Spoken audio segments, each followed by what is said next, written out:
Hello, I Vinod Yadav welcome you all again on my YouTube channel VN chemistry. आज भी हम लोग जो पीरियोडिक क्लासिफिकेशन ऑफ एलिमेंट्स है उसे कंटिन्यू करेंगे। इससे पहले जो इस चैप्टर के जो वीडियोज हुए उसमें मैंने आपको historical development of periodic table वगैरह सब समझा दिया था। क्लियर हो गया? उन पॉइंट्स को अगर मैं रिपीट करूँ आपको तो हमने क्या क्या पढ़ा था। हमने पढ़ा था Dobereiner triad, Newlands law of octaves, Lothar Meyer arrangement, Mendeleev's table और टेलुरिक हेलिक्स। वो सब जो पढ़ा था उन सबका जो बेसिस था क्लासिफिकेशन का उनका जो बेसिस था, मतलब वो लोग स्टडी कर रहे थे प्रॉपर्टीज को एंड एटॉमिक मास को। आज जो मैं आपको पढ़ाने वाला हूँ वो आजकल जो आप पीरियोडिक टेबल जो बुक्स में देखते हैं, जिसको हम लोग स्टडी करते हैं, जिसे मॉडर्न पीरियोडिक टेबल कहते हैं। और मैंने उसके एक हल्की सी पिक्चर लगाई हुई है।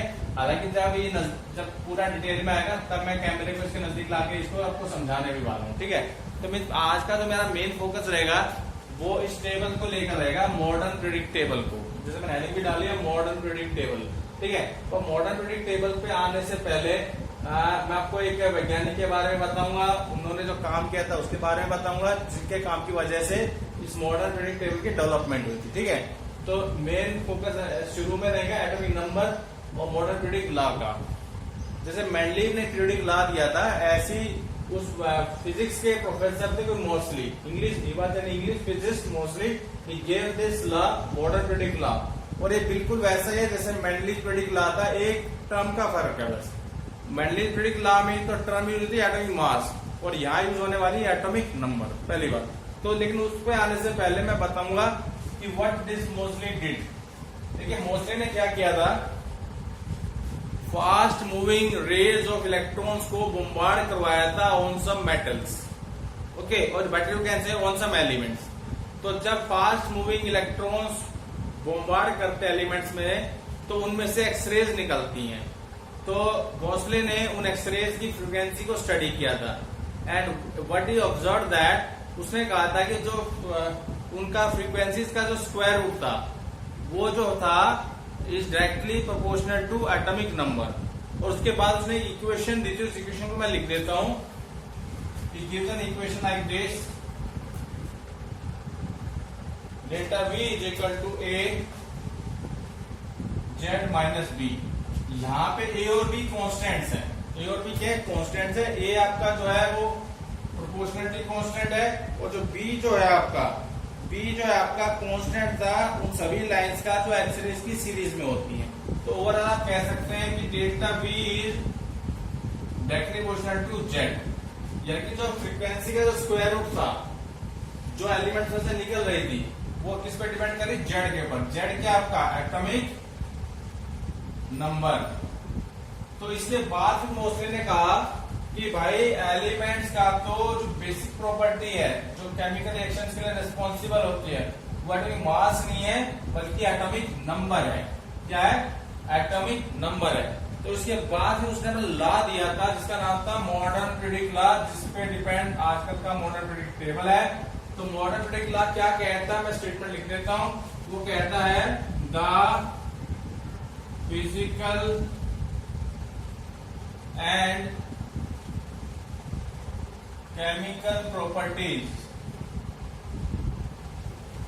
of elements are the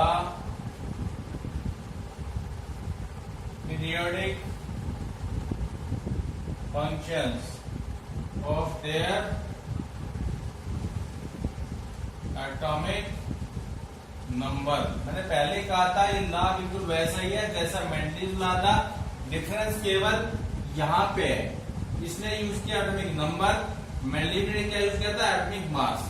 तो इसका मतलब क्या है? इसका मतलब ये है कि जब हम एलिमेंट्स को उनके बढ़ते हुए एटॉमिक नंबर्स में अरेंज करते हैं लेफ्ट टू राइट, तो हम क्या ऑब्जर्व करते हैं कि जो एलिमेंट्स एक जैसी प्रॉपर्टी शो करते हैं, खासकर केमिकल प्रॉपर्टी जो शो करते हैं वो रिपीट हो जाते हैं।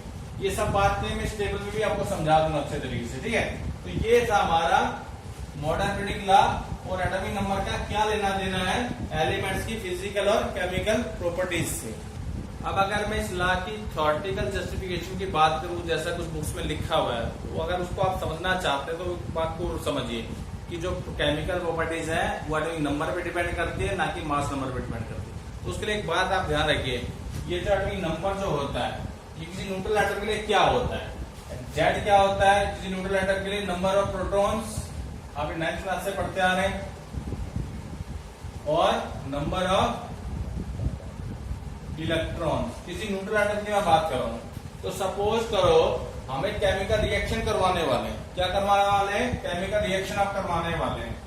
दो आइटम्स है मेरे पास, ए और बी। ए और बी में मैं करा रहा हूं केमिकल रिएक्शन, ए प्लस बी ने केमिकल रिएक्शन किया और सी दिया प्रोडक्ट, ठीक है। अब ये आपका कोई एटम है, ये कोई रिएजेंट एटम है, ठीक है, जो अटैक करेगा इसके ऊपर।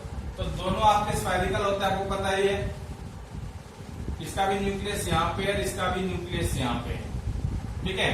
तो ये इसके पास आ रहा है, इसने अटैक करने के लिए आ रहा है। तो देखो आप थोड़ा दिमाग लगाइए, न्यूक्लियस तो अंदर है दोनों एटम्स के, ठीक है। और जो पहले जो लोग कह रहे थे कि जो प्रॉपर्टीज होती है एटॉमिक मास पे डिपेंड करती है, तो न्यूक्लियस के अंदर क्या क्या होता है, ये एन को न्यूक्लियस को रिप्रेजेंट कर रहा हूं, ये प्रोटॉन प्लस न्यूट्रॉन होता है। यानी कि सीधी सी बात है, प्रोटॉन न्यूट्रॉन तो अंदर बैठे हुए हैं दोनों एटम्स के। तो जो एक्स्ट्रा न्यूक्लियर पार्ट है, जो न्यूक्लियस के अलावा जो पार्ट बचता है, वहां पे क्या प्रेजेंट है, एक्स्ट्रा न्यूक्लियर पार्ट पे क्या बचते हैं आपके, इलेक्ट्रॉन्स बचते हैं। यानी कि और इलेक्ट्रॉन किसके बराबर है, एटॉमिक नंबर के बराबर है। इसका मतलब यह है कि इनका जो शुरू में जो इंटरेक्शन होगा वो किन के बीच में होगा, इसके इलेक्ट्रॉन्स और इसके इलेक्ट्रॉन्स के बीच में होगा। तो यहाँ पे ओवरऑल जो एक्सचेंज हो रहा है, जो शेयरिंग हो रही है, जो लॉस और गेन हो रहा है, वो केवल इलेक्ट्रॉन्स का हो रहा है। तब कहीं जाके सी बन रहा है। इसका मतलब सिद्ध हो गया कि जो केमिकल प्रॉपर्टीज खासकर जो होती है एलिमेंट्स की, they will depend upon number of electrons which are to be exchanged between the two atoms or two reagents, you can better say, not between atomic mass, not between atomic mass। ये theoretical justification था, ठीक है जी। तो देखिए अभी जो आपके सामने जो आपको दिखाई दे रहा है, ये है आजकल का modern periodic table of elements, ठीक है। और ये डिपेंड करता है किसके ऊपर बेस्ड है, ये बेस करता है मॉडर्न पीरियोडिक लॉ के ऊपर। इसके एक नाम और, दो नाम और भी आप कह सकते हैं। एक तो होता है मॉडर्न पीरियोडिक टेबल, जैसे हमने बोल दिया। इसके अलावा कई बुक्स में लिखा present form of the periodic table या long form of the periodic table. इस टेबल का एक नाम और भी है, बोर्स टेबल। क्या नाम है, बोर्स टेबल। ऐसा नाम क्यों है, because it follows Bohr's scheme for the arrangement of various electrons around the nucleus. जहां तक इसके स्ट्रक्चरल फीचर्स की बात है, उसको आप ध्यान से समझ लीजिए। देखिए पीरियोडिक टेबल का तो पॉइंट वैसे है जैसा मेंडलीव के टेबल में है। आपके सामने पूरा जो टेबल आप देख रहे हैं, तो एक स्क्वायर के रूप में आपको दिखाई दे रहा है। और देखो कुछ वर्टिकल लाइंस हैं और कुछ हॉरिजॉन्टल लाइंस हैं। और ये तो दो लाइनें हैं, एक्टिनोइड, लेंथेनोइड्स और एक्टिनोइड की, ये मेंडलीव ने भी नीचे रखी थी और इसके अंदर भी नीचे रखा हुआ है। तो मैं सिर्फ आपको यहाँ पे समझाने वाला हूं कि क्या इसमें सिस्टम है, कितने इसमें ग्रुप्स हैं, कितने इसमें पीरियड्स हैं। अगर आप वर्टिकल लाइंस को गिनने बैठोगे तो टोटल लाइन नंबरिंग ऊपर की हुई है 1 2 3 ऐसे करते करते 18 लाइन है। माने कि modern periodic table consist of 18 vertical groups, ठीक है। अगर आप हॉरिजॉन्टली इसको पढ़ते हो तो it is how many numbering are written over there.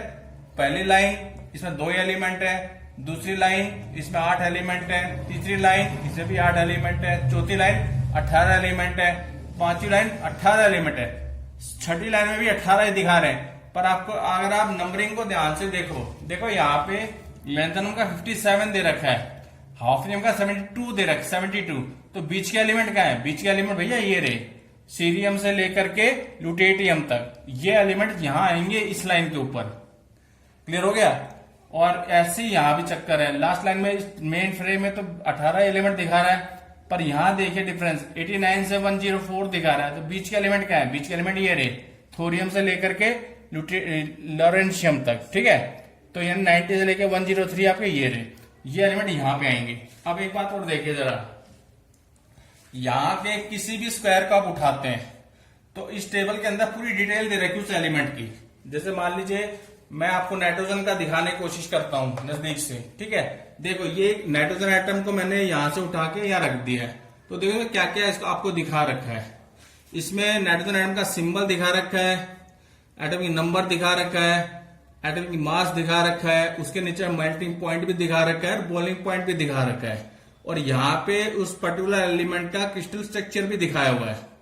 ठीक है, जैसे नाइट्रोजन का जो क्रिस्टल स्ट्रक्चर है ये आपका हेक्सागोनल है। कैसा है? हेक्सागोनल है, और नाम भी लिख दिया नाइट्रोजन। तो इस तरीके से इन्होंने सब एलिमेंट्स के बारे में बताया हुआ है। दूसरी बात जो मैं आपको बताना चाहता हूं, देखिए 18 जो ग्रुप्स हैं, इन ग्रुप्स के एलिमेंट्स को टोटल 4 ब्लॉक्स में बांटा हुआ है। ये जो पहले 2 ग्रुप हैं इन्हें हम ब्लॉक एलिमेंट कहते हैं। पीरियड नंबर 3 से लेके 12 तक तो बीच की जो लाइंस हैं इन्हें हम डी ब्लॉक एलिमेंट्स कहते हैं। ये जो है 13 से लेके 17 वाले इन्हें हम पी ब्लॉक एलिमेंट्स कहते हैं। इसमें 18 ग्रुप भी शामिल है, हीलियम नहीं है बस। और नीचे हुए 2 लाइनें जो आपको दिखाई दे रही हैं इन्हें हम कहते हैं एफ ब्लॉक एलिमेंट्स। क्लियर हो गया? समझ गए होंगे आप लोग? क्लियर हो गया यहां तक?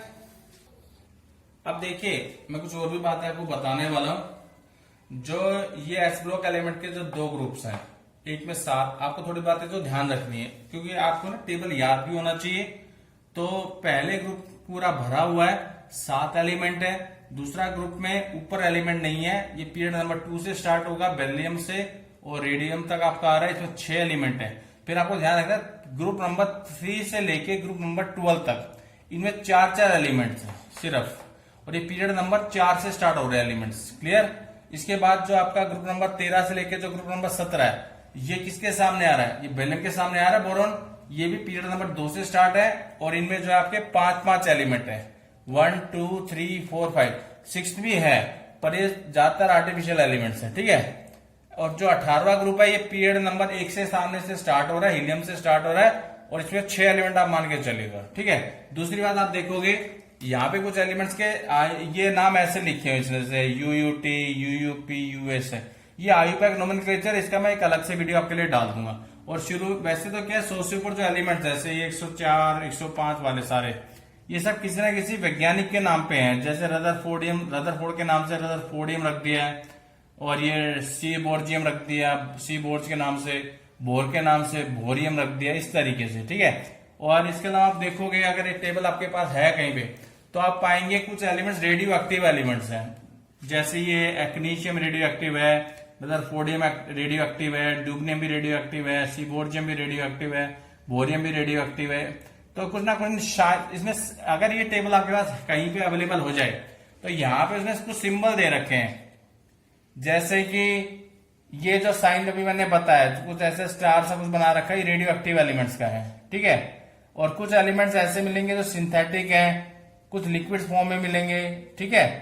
और कुछ गैसेस मिलेंगे आपको, कुछ सॉलिड्स फॉर्म में मिलेंगे। तो आपको बात मतलब कहने का है कि इस मेरे पास जो टेबल है इनकी मैं बता रहा हूं, जितने भी आपके ब्लैक से लिखे हैं वो सब सॉलिड है, ग्रीन से जो लिखे हैं वो सिंथेटिक है, और जो ब्लू से जो लिखे हैं वो लिक्विड्स हैं आपके, जैसे ब्रोमीन है और ये गैलियम, इस टाइप से। तो ओवरऑल क्या है कि आपको टेबल याद करना है। ठीक है? अब मैं कोशिश करूंगा इसको याद करने का भी कुछ फंडा थे, जैसे स्कूल में बच्चों को बताया जाता है। जैसे मेरे को सेकंड ग्रुप का मेरे को याद है, बेटा मांगे कार स्कूटर बाप रोए। ये लाइन अगर आपको याद है तो बेटा से बेरिलियम बन जाएगा, मांगे से मैग्नीशियम बन जाएगा, कार से कैल्शियम बन जाएगा, स्कूटर से स्ट्रोंशियम बन जाएगा, बाप से बेरियम बन जाएगा, रोए से रेडियम बन जाएगा। ऐसे बैंगन, आलू, गाजर इन थैली, ये 13 ग्रुप के लिए फंडा बच्चों ने बता रखा है। बैंगन से बोरॉन बन जाएगा, आलू से एल्युमिनियम बन जाएगा, गाजर से गैलियम बन जाएगा, इन से इंडियम बन जाएगा, थैली से थैलियम बन जाएगा। इस तरीके से हम लोग इनको आराम से याद कर सकते हैं। तो मैं फंडा ढूंढ के आपको समझाने की पूरी कोशिश करूंगा। तो ये था आपका सारा कुछ modern periodic table which depends upon atomic number. दूसरी बात हो रहा है, अगर आप ध्यान से देखोगे यहाँ पे एटॉमिक नंबर को अरेंज किया गया इंक्रीजिंग ऑर्डर में लेफ्ट टू राइट। हाइड्रोजन का एटॉमिक नंबर 1 है, हीलियम का नंबर 2 है, देखो लिथियम का 3 है, बेरियम का 4 है, बोरॉन का 5, 6, 7, इस तरीके से चलते जा रहा है। इस पूरे पीरियोडिक टेबल में टोटल आपके 118 एलिमेंट्स है, 118 पे जाके खत्म हो जाता है। ठीक है जी? तो ये था हमारा आज का जो लेक्चर था अपना मॉडर्न पीरियोडिक टेबल से रिलेटेड और उसका फ्रेम। तो अगर आपको लेक्चर अच्छा लगा तो इसे लाइक कीजिएगा, शेयर कीजिएगा and please subscribe my channel. Thank you very much.